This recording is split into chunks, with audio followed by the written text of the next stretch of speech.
Quand j'étais petite, j'avais peur de ne pas être à la hauteur. De grimper aux arbres. Quand j'étais petit, je me régalais avec la nature. Tout ce qui est sucré. J'étais petit, je lisais des livres dont le titre m'intriguait. Petite, je lisais tout ce qui me tombait sous la main. Alors quand j'étais petite, en fait, je voulais être peintre. Moi, quand j'étais petit, je voulais être un artiste.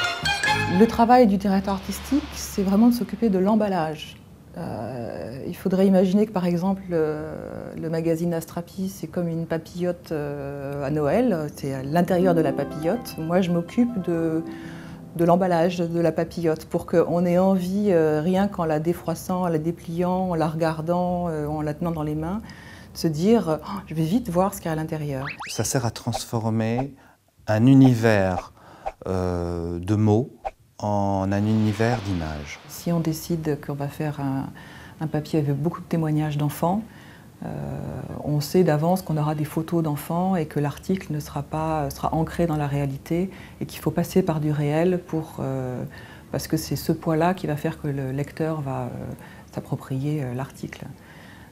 Si on est plutôt dans l'imaginaire, on sait qu'on va travailler avec un illustrateur qui sera du domaine du conte ou du récit.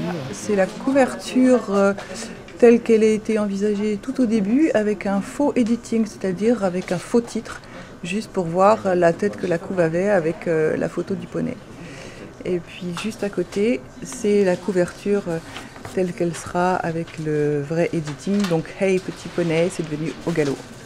Pour dire ici, tu es dans l'actualité du monde, puis ensuite tu seras dans la connaissance, puis ensuite tu seras dans l'intimité avec d'autres lecteurs. Tout ça est clairement expliqué par le changement des typographies, le changement des couleurs, le choix, le parti pris du cadrage des images, plus ou moins nombreuses ou plus ou moins uniques et pleines pages.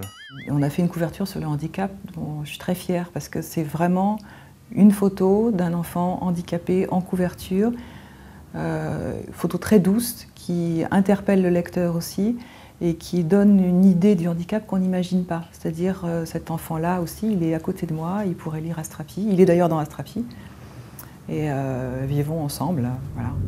Quand on a parlé de l'agriculture, voilà un sujet estampillé barbant au départ, eh bien, on en a fait un voyage à travers la campagne française en TGV avec un ado en train de regarder par la vitre et sur chaque double page, il voyage plus ou moins dans le temps.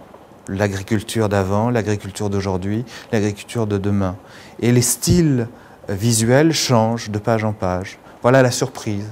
Ce magazine a été conçu évidemment avec toute une rédaction et l'image est évidemment avant tout au service du contenu. Il faut garder cette humilité-là.